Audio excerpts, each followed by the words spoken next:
आज का motivational video है। कहीं समस्याएं हैं और कहीं समस्याएं बनाई जा रही हैं। यानी कहीं तो वाकई ऐसी समस्या है जिसका समाधान कोई नहीं है। कोई कोई ऐसी समस्या है जिस पर कोई भी व्यक्ति कोई किसी भी समाधान पर नहीं पहुंच पाता। कहीं कहीं ऐसी रेयर रेयर है, बहुत रेयर। लेकिन जनरली समस्या क्या है, वो इस तरीके की है जैसे एक व्यक्ति को भोजन की आवश्यकता होती है। जब भोजन की नीड पूरी हो जाए तो वो समस्या का अंत हो जाता है।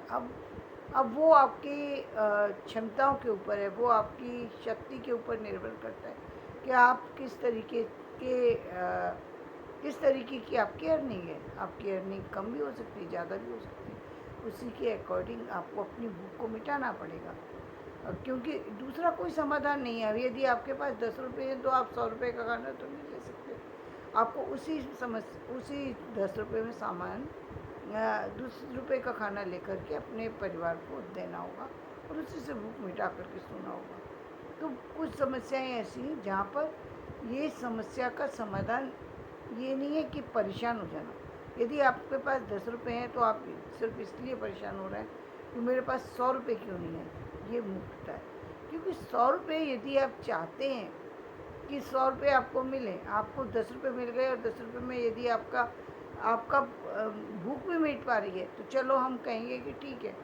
ये आप 100 रुपये चाहते हैं, ये चाहना बुरी बात नहीं है, लेकिन 100 रुपये के लिए 100 रुपये के काम करने पड़ेंगे जहाँ से 100 रुपये आपके पास आ सके। यदि आ सकते हैं तो आप उसके लिए प्रयत्न कर सकते हैं, क्योंकि कई बार ऐसा होता है व्यक्ति को ये पता ही नहीं होता कि उसको 100 रुपये मिलेंगे कहाँ से। जब तक व्यक्ति को ये नहीं पता कि मुझे मिलेंगे कहाँ से तो वो अपने प्रयत्न भी कहाँ पर लगाए। कई बार प्रयत्न लगाने पर भी व्यक्ति विफल हो जाता है। कब? जब जब जब उसको सही जगह पर प्रयत्न न लगाए या उसको पता ही नहीं है, अनजान है व्यक्ति तो उसको पता नहीं है।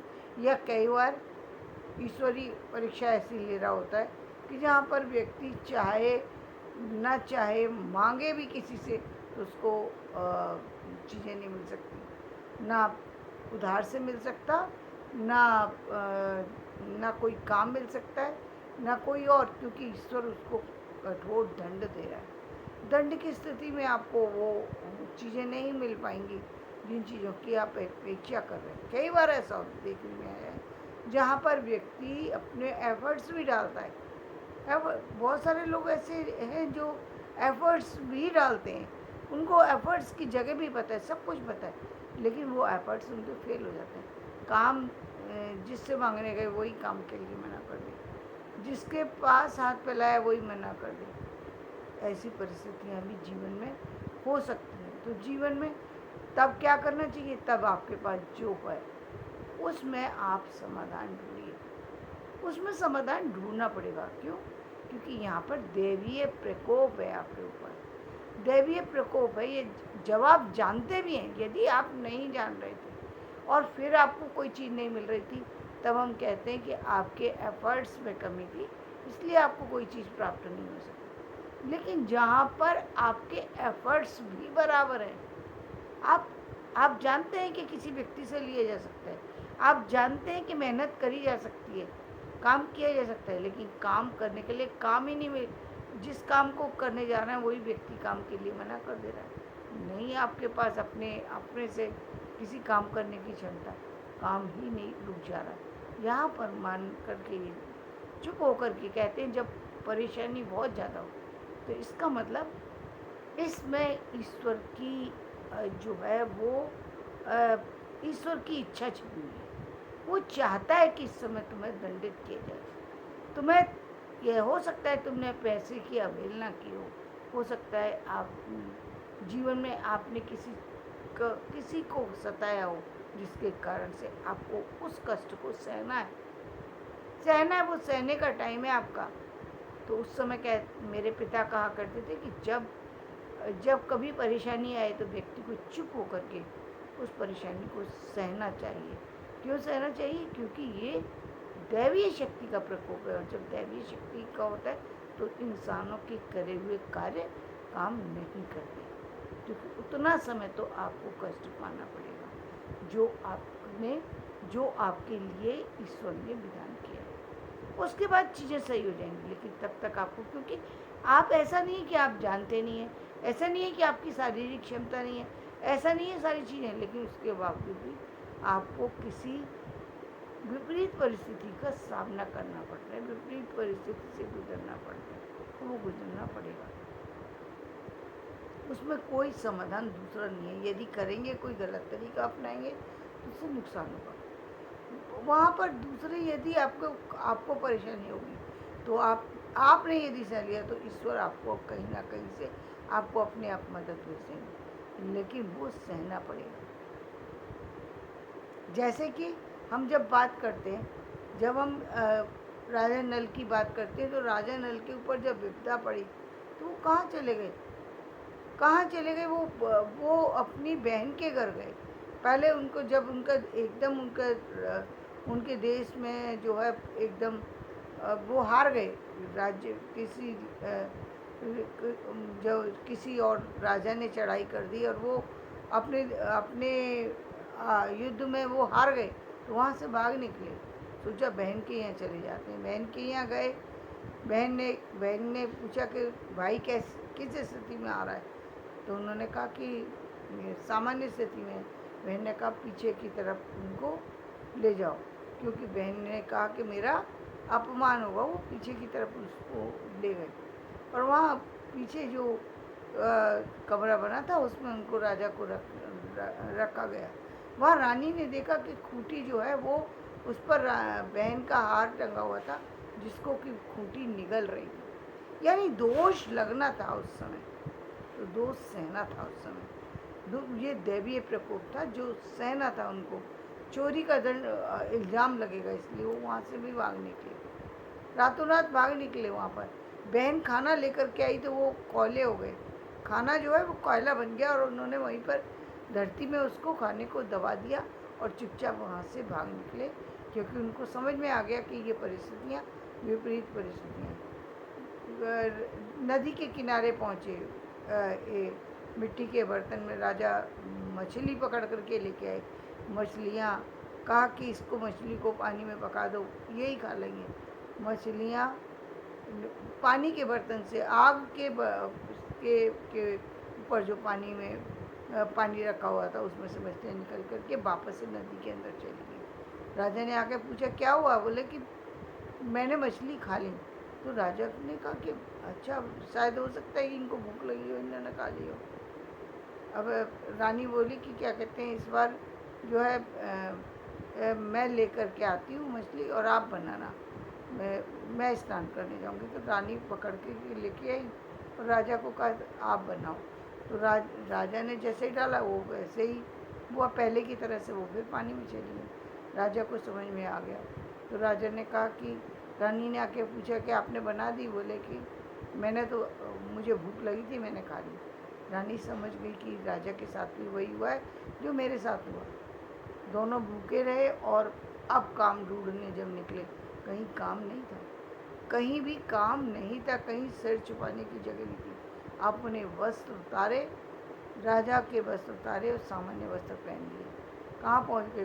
कोल्हू एक तेली के घर पहुँच गए, जहाँ पर वो बेचारा बहुत गरीब स्थिति में अपना किसी तरीके से वो अपना तेल बेच करके वो काम चलाया करता था उनका दोनों का। तो उन्होंने कहा कि मुझे यहाँ पर कोई काम मिल जाएगा। तो उन्होंने कहा मेरे पास तो कोई काम नहीं, मेरे पास तो सामान्य सा काम है और इसमें तो मेरा अपना गुजारा भी नहीं चलता। तो उन्होंने कहा कि मुझे कोई ख़ास नहीं चाहिए, बस हमें खाने को मिल जाए, बस उतने में हम रह लेंगे, तो तुम्हारा काम हम कर देंगे। घर पे पहले लोगों का ये एक विचार था कि घर में आए हुए व्यक्ति को वापस नहीं किया जाता। ये सोच कर तेली ने कहा ठीक है, यदि केवल आपको खाने पे रहना है तो रह जाइए, मेरे यहाँ इसका तेल पेलना और मतलब इसी में कोल्हू पर ही काम आपको करना पड़ेगा और रह जाओ। राजा ने वहाँ पर रहना स्वीकार कर लिया, क्योंकि राजा को तो सिर छुपाने को जगह चाहिए थी और जीवित रहने के लिए समाधान चाहिए था। समाधान क्या था? जो व्यक्ति राजा हो तो राजा का भोजन कैसा होता है? एकदम स्वादिष्ट, और एकदम बहुत ज़्यादा हर तरीके से पौष्टिक अच्छा भोजन, स्वादिष्ट भोजन। और कहाँ कोलू के यहाँ सामान्य रूखी सूखी रोटी खा कर के वो रहने लगे। उनने ये बताया भी नहीं कि हम राजा हैं। दोनों की पत्नी प्रेग्नेंट हुई, दोनों ने ये विचार किया, दोनों दोस्त हो गए। उन्होंने कहा कि यदि हमारी दोनों में संतान में यदि किसी के भी पुत्र होगा और दूसरे के यहाँ पुत्री होगी तो हम एक दूसरे के यहाँ शादी कर लेंगे। दोनों ने तय कर लिया। पहले इसी तरीके का वो था। जब पुत्र और पुत्री होने वाले थे, होने के समय पर ही राजा के जो सिपाही थे वो राजा को ढूंढने के लिए निकल गए, क्योंकि राजा का जो वो युद्ध, जिस युद्ध को छोड़ करके राजा वापस आ गए थे, वो राजपाट उनको वापस मिल गया। मंत्री ने वो युद्ध लड़ा और वो वापस मिल गया। राजा जीत गए। जब वो विजेता हुए तो राजा को ढूंढने के लिए उनके सिपाही निकले और इधर उनके संतान हुई और उधर राजा को अपना राजपाट सब उनका राजपाट के जो सिपाही थे वो सब राजा को ढूंढने निकल गए। ढूंढते ढूंढते वो वहाँ पहुँच गए, क्योंकि उनको मालूम था कि राजा जब यदि कुछ लेकर के नहीं गए तो ज़्यादा दूर तक नहीं गए होंगे। राजा को ढूंढते हुए वो वहाँ आ गए। और जब आए तो कोलू को वो तेली को पता लगी तो वो बहुत ज़्यादा उसको वो राजा के पैरों में गिर पड़ा, क्योंकि उसे लगा कि राजा मुझे मार ना दे। लेकिन राजा ने कहा कि नहीं, तुमने तो मेरी बुरी स्थिति में मुझे साथ दिया, तो तुमसे ज़्यादा जो है मेरा पक्का साथी कोई नहीं हो सकता। उन्होंने उसको अपने गले लगा लिया और अपने पुत्र के साथ उनकी पुत्री का विवाह भी कर दिया और अपने अपने राज्य के लिए लौट गए। तो वो परिस्थिति थी जबकि उन्होंने विपदा को सहा। यानी समस्या के समय जब दैवीय प्रकोप होता है वहाँ पर अपना दिमाग चलाने की आवश्यकता नहीं है, वहाँ पर सहने की आवश्यकता है, क्योंकि ये आपके द्वारा चलाई हुई चीज़ नहीं। राजा था, ये नहीं था कि वो कर नहीं सकते थे, लेकिन उनको समझ में आ गई जहाँ मछलियाँ भी पानी में अपने आप जा रही हैं, जहाँ खूंटी हार निकल रही है, वहाँ तो कुछ भी हो सकता है। कोई भी काम में हाथ डालेंगे वहीं पे कुछ ना कुछ तो इल्ज़ाम लगेगा, कुछ ना कुछ तो बुरा होगा ही होगा। ये निश्चित हो गया था कि अब इल्ज़ाम से बाहर नहीं आ सकते हम। जो काम कर रहे हैं, जितने काम कर रहे हैं, उसमें कोई ना कोई गलती हो जाती है, होती ही होती है। क्यों? क्योंकि इल्ज़ाम लगने का समय तो गलतियाँ तो होंगी होंगी, क्योंकि गलती नहीं होगी तो फिर इल्ज़ाम लगेगा कैसे। ये ऐसी ही कथा आती है सत्यनारायण की कथा में। जब वो वहाँ पर निकलते बिजनेस व्यापार के लिए, तो राजा किसी और का धन वो उसके दोनों वो सोए हुए होते उनके पास डाल जाते हैं चोर, और इल्ज़ाम लग जाता है उनके ऊपर, क्योंकि दैवीय प्रकोप है। तो इल्ज़ाम लगना है और वो तब छूटेगा जब दैवीय कृपा होगी। उस समय तक व्यक्ति को शांत रहना चाहिए, क्योंकि यहाँ पर व्यक्ति की कमी नहीं है, व्यक्ति के कार्य की नहीं, बल्कि उससे कुछ भूल हुई है जिसका परिणाम उसको भोगना है। इसका मतलब ये नहीं है कि दूसरों को भी सताना शुरू कर दो। खुद तो परेशानी में, दूसरों को भी अब परेशानी में डालेंगे, क्योंकि हम परेशानी में, इसलिए सामने वाले को भी परेशान होना पड़ेगा। जो लोग इस तरह से सोचते हैं वो अपने कष्टों को और अधिक बढ़ा लेते हैं, और जो लोग अपनी परिस्थितियों को सामान्य होकर के सहने की क्षमता रखते हैं वो निश्चित रूप से उनके जीवन में परिवर्तन आता है, क्योंकि वो एक परिस्थिति बस था जिसके कारण से ये सारी परिस्थितियाँ आ रही थी।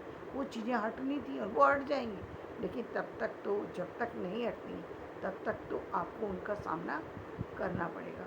वो सारी क्षमताएं आपके हाथ से चली जाएंगी जिन क्षमताओं को आप करने में समर्थ हैं। कभी शारीरिक क्षमता घटती है, कभी मानसिक क्षमता घटती है, कभी आर्थिक क्षमता घटती है। ये क्षमता कौन सी घटेगी, कब घटेगी, ये नहीं कहा जा सकता, लेकिन उसको सहना पड़ता है। तो ये समस्याएं क्या है? ये जीवन की समस्याएं। ये सामान्य समस्या वो समस्याएं जिन पर व्यक्ति को ज़्यादा अपनी प्रतिक्रिया नहीं दिखाना चाहिए। जब इस तरह की परिस्थिति हो तो चुप होकर के सिर्फ अपने काम में लगे रहना चाहिए। जो काम मिले उसी को एक्सेप्ट करके आगे बढ़ना चाहिए, क्योंकि उस समय उसी को सहना ही, उसी को कर लेने में भलाई है। और रक्षा और सुरक्षा का यदि कोई जिम्मेदार है तो वो ईश्वर ही है। कहीं भी आपकी रक्षा करने वाला सिर्फ ईश्वर है, कोई दूसरा कोई भी नहीं आपकी रक्षा कर सकता। आप कहीं चले जाइए, चाहे जंगल में चले जाइए या कहीं भी चले जाइए, आपकी रक्षा करेंगे तो सिर्फ ईश्वर, दूसरा कोई आपकी रक्षा करने के लिए समर्थवान नहीं है। यदि ईश्वर का हाथ आपके ऊपर है तो फिर दूसरे किसी की सुरक्षा की जरूरत नहीं। विभिन्न परिस्थिति, जो बड़ी से बड़ी परिस्थिति से ईश्वर आपको निकाले, क्योंकि वो ही, उसी ने समस्या दी है, वही समस्या का अंत भी है। लेकिन अन्य जगह पर कहाँ, वहाँ आपको एफर्ट डालने की, क्योंकि आपका शरीर सही है, आप स्वस्थ हैं, आप काम करने की स्थिति में आपको लेकिन आप काम करना नहीं चाहते क्योंकि आपको आलस्य आ रहा है, क्योंकि आपको गुस्सा आ रहा है इसलिए क्योंकि आपने मतलब काम किसी और के लिए दिया हुआ है। और यदि उसने मान लीजिए एक सर्वेंट है, मान लीजिए आपके घर में कोई और छोटा व्यक्ति है और वो पानी का गिलास दे सकता है, और यदि आप वो पानी का गिलास ना दे तो आप पानी का गिलास ही उसके ऊपर फेंक दें, ये अपराध है, ये अपराध है। क्योंकि आप ये मतलब आपने, ये जरूरी नहीं है ना कि हर व्यक्ति हर समय आपके लिए उपस्थित ही हो, और यदि उपस्थित हो गया तो अच्छी बात है, नहीं हुआ तो आप खुद से भी उठ सकते, क्योंकि उठना चाहिए। दूसरे को भी कभी कभी जो है वो रिलैक्स देने की आवश्यकता होती है, चाहे वो कोई हो, चाहे सर्वेंट हो या आपका परिवार का कोई सदस्य हो। इंसानों को इंसानों की तरह रहने की आवश्यकता है। जब तक आप इंसान नहीं बनेंगे, और इन सामान्य समस्याओं का, ये सामान्य समस्या है कि जहाँ पर आप अपने जीवन के कार्य को कर सकते हैं, आप अपने जीवन के कार्य को भी दूसरे के ऊपर डालना चाहते हैं। आप उन कार्यों को भी नहीं करना चाहते जो कार्य आपको दिए गए, उन कार्यों से अपने आप को बचाना चाहते हैं। 10 घंटे का काम मिला है, 5 घंटे काम करेंगे, 5 घंटे आराम करेंगे। ये 5 घंटे आप आराम तो कर सकते हैं, लेकिन ये जो 5 घंटे आपने आराम किया था, ये आपके भाग्य में लिखा जा रहा है, और यही आगे चल के आपके भाग्य को बदलेगा, आपके भाग्य को बदलेगा। जो आपको आज नहीं दिखाई दे रहा है वो कल दिखाई देगा, क्योंकि आपको समय दिया गया था, चीज़ दी गई थी, पैसे दिए गए थे, सब कुछ आपने काम पैसे के लेकर के काम किया था उस टाइम के लिए, फिर भी आपने काम की चोरी की, फिर भी आपने शरीर को नहीं चलाया, फिर भी आपने अपने आप को बचाने की कोशिश की। आप समर्थवान हैं, लेकिन आपके साथ का व्यक्ति दूसरा लगा हुआ है, लेकिन आप आराम से बैठे हुए। क्यों? क्योंकि आपको करना नहीं है। ये जो चीज़ें हैं, ये कहीं ना कहीं आपको समस्याओं का अंत नहीं करती, ये समस्याओं की देने वाली हैं। और उन चीज़ों से जहाँ आप अपना काम तो कर रहे हैं, यदि आपके पास टाइम मिला और आपने किसी को और का भी थोड़ा सा हेल्प कर दी, तो वहाँ आपके काम के साथ साथ वहाँ भी आपका प्लस होगा, वहाँ भी आपका प्लस होगा। कभी आपको ज़रूरत होगी तो कोई दूसरा भी आपके लिए निश्चित रूप से खड़ा हो जाएगा। ये विधि का विधान है, और इस विधि के विधान को कोई नहीं पलट सकता, चाहे कोई कितना भी समझदार बनने की कोशिश करे। तो धन्यवाद। आज मैं वीडियो यहीं समाप्त करती हूँ। मेरा ये वीडियो पसंद आए तो इसे लाइक करें, शेयर करें, सब्सक्राइब